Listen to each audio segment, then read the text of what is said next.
Look, this is the world's most successful decentralized network. It was constructed to be outside the control of a CEO, a company, a regulator, a country. And look, you couldn't be certain of it in the first year or 2 years. It's pretty much the perfectly designed crypto asset network. You just got to wait 12 years and see, will it be hacked? Will it be banned? Will it be copied? And when it was 1, 2, 3, 5, $10 billion, I couldn't be sure. But that was 2012, 2013, 2011, 2015. Today, you have $1 trillion of monetary energy in a network, highly decentralized everywhere on Earth. There's nobody that can change this thing at this point. The fork wars have been fought. You could see the blood on the street, and it's all been decided. You have imagine everybody on Earth with $1 trillion, and you show up and you're like, I just want to steal your money or fuck it up. Right? It's like, good luck with that. I mean, you're going into a nest of hornets. It's just not going to happen. In fact, it's the one thing I see in the world that I have reasonable expectation that it will continue as an intact network and a protocol for hundreds of years. I think if you're looking for something that'll be around 200 years from now, the Bitcoin protocol and the Bitcoin network has by far a much better chance than Apple, Amazon, Facebook, Google, any government, any asset, any property you can find anywhere in the world.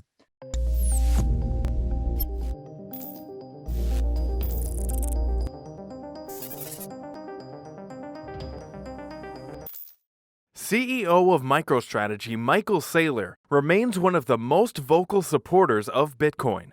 Countless times in the past, Saylor has always lauded the benefits of the digital asset, which he says is the best investment. His convictions are shared by his firm, which remains the publicly traded company with the largest Bitcoin holdings in the world. Now, once again, Saylor has spoken out in favor of the cryptocurrency, effectively snubbing its competitors while he's at it. Despite Bitcoin's correlation with stocks and equities, Michael Saylor believes that BTC is a risk-off asset in rising geopolitical tensions. But what does the future hold for Bitcoin? Let's find out in today's video. Hello and welcome to Money Talks. Michael Saylor updates about Bitcoin's volatility in recent times, increasing adoption, and why his company owns billions of dollars in cryptocurrency and continues to reinvest in the market consistently. If you like the video, don't forget to give it a thumbs up, subscribe to the channel, and turn on the post notifications. Let's dive right into the video. The first paradigm shift is, for the first time in 30 years, people in the Western world are living in environments where the currency is weakening more than 7% a year. It's weakening at 15 to 20% a year. That's the first paradigm shift, because that changes how you discount bonds, how you discount value stocks, how you discount commercial real estate, and you got to think different. And the second paradigm shift is Bitcoin's the first digital monetary network in the history of the human race. We never in 5,000 years could make money work on a computer network. And it wasn't clear it was going to work when it was $1 billion. But by the time we got to June, it was $200 billion. And, you guys follow digital networks, Facebook, Amazon, Apple, Google. Every good idea for the past decade has been a digital network. And when they get to 200 billion in market cap, they're pretty hard to stop. So our conclusion was, this is like Facebook for money or YouTube for money. And we jumped on it. Today, it's $1 trillion digital network. It's the fastest growth to $1 trillion of any network in the history of the world. Took 12 years. Google took 22 years. Amazon took 24 years. Apple took 42 years. Microsoft took 44 years. Those are the only firms that have ever done it. Bitcoin has done it. And so the paradigm shift is digital monetary network, a solution to everybody's problem, and COVID lockdowns, everybody's got a problem. You put those two things together, you have to think different. And that's why we did what we did. Our balance sheet, we have about $5.3 billion worth of Bitcoin, 50 million worth of cash. We started with 500 million in cash, yielding nothing. Now we have 5.3 billion worth of Bitcoin, yielding whatever Bitcoin appreciates at over the next 12 months. It's up 400% this year or more. It's up 200% every year for a decade. We have about a $3.1 billion investment profit in what we've done in those 6 months. And in essence, Tom, what we did was first, we bought 250 million and we offered to give back 250 million worth of stock, or buy back 250 million worth of stock, because maybe shareholders didn't want to ride that train. That was the concern. You got a chance to get off. Well, $60 million got tendered. We bought 175 million worth of Bitcoin. That 425 million was bought at about 10,000 to 11,000 a coin. It ran up to 19,000. We had some more cash, about 50 million more. It went a little bit beyond that. We went to the market and our stock was maybe $320 a share. It tripled. We did a convertible debt offering. We offered a convert, strike price $398, premium 37%, coupon 75 basis points. We raised $650 million. We bought Bitcoin. We bought it about 21,000 a coin. People thought we were crazy. You're buying at the all-time high. Well, it's not a stock. It's a bank in cyberspace. It's going to get bigger as long as people need to put money in a bank in cyberspace. So we bought it. It doubled.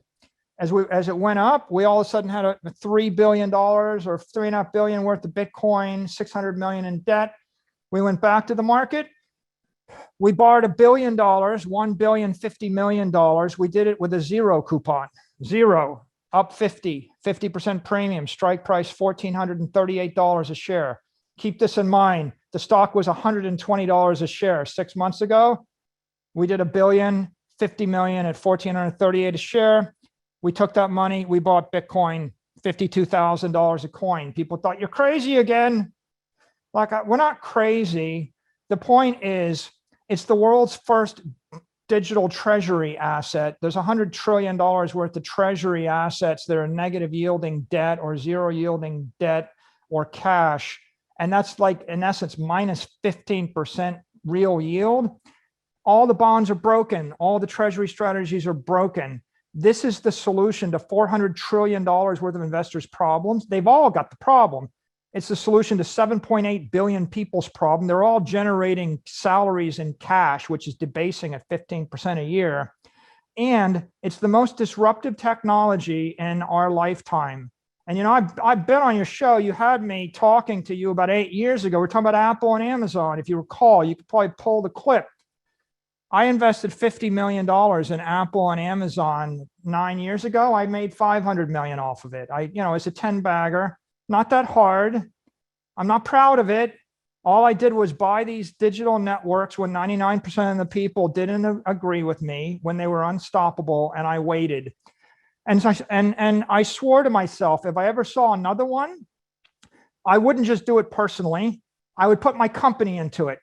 So we ran into the biggest crisis of our career in 2020. I had 500 million in capital.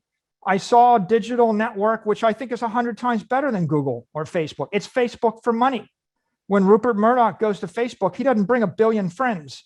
He's not paying $100 million a month to watch Netflix. Okay. When a billionaire shows up to Bitcoin, they buy $1 billion of Bitcoin. It's a bank in cyberspace. It's self-monetizing. Well, the most important thing to know is that although people call it a cryptocurrency, it's not. It's crypto asset. Money has two flavors. It's got the medium of exchange currency element, and it's got the store of value asset element. Bitcoin is a great store of value, digital gold. What's the addressable market? 100 to $200 trillion. Half of all the stuff that floats around the system is store of value. People just want to keep their money forever. The other aspect of currency is I want to buy a cup of coffee 1 billion times a day. People are going to do that with dollars and yuan and yen and euros and Chinese currency. They're going to do it on Apple Pay and Visa and MasterCard and Square and Ant and every other regulated payment rail. The government, as long as it functions in China, the US, or Europe, is going to control the currency. And they've given it tax treatment. When I give you $1 million or 100,000 and you give it back to me a year later, there's no capital gain tax on it. It's not a taxable event. It makes sense to use dollars as currency. On the other hand, Bitcoin is property. It's been legitimized as property by the IRS, by the SEC, by the OCC. It's not going away. It's not going to be currency in the US. It's not fast enough, and the tax treatment is hostile. It is going to be property. And what do I expect to happen? I expect it will grow aggressively toward gold, and it will flip gold, and then it will demonetize gold and subsume gold. And probably it'll be first $10 trillion and gold is 10 trillion. Then it'll be 20 trillion and gold will be 5 trillion or 4. And gold will eventually become an ornamental metal. Bitcoin is going to suck the monetary energy off of negative yielding bonds. So I think that Bitcoin goes to 10 trillion and it goes as fast as it can. And then it grows 50, 60% a year toward 100 trillion. And it slows down from 200 to 150 to 100 to 80 to 60 to 40. You know, you saw Google and Amazon growing at 20% a year off of large numbers consistently for the past 5 years. I think when it gets that big, it'll be growing 20% a year. And eventually it'll subsume the total addressable market for treasury assets. And then it will be growing at an organic rate, 5, 6, 7%, a fair cost of capital. Although Bitcoin has found a utility on both sides of the Russia-Ukrainian war, experts believe that the conflict could drive the asset's adoption among users. Many analysts have evaluated the Bitcoin price trend and predicted a rally. Michael Saylor has also said that only one of these two assets, gold versus Bitcoin, is truly scarce, and that is Bitcoin. Michael Saylor expressed his views and explained that all other investment assets could have more of them created. He says Bitcoin is the sole scarcity known to humanity, and the MicroStrategy CEO called gold to be another commodity alongside others like real estate and luxury watches. In contrast, Bitcoin is magical because there will only be 21 million tokens, and no one can make more of them once they are all mined. He added that he could create any commodity, as they are commodities by definition, and that he can create infinite of all of them given enough time and money. So what are your thoughts about the Bitcoin versus gold competition? Tell us in the comments. Also, don't forget to like and subscribe. See you soon with the next video. Thank you so much for watching.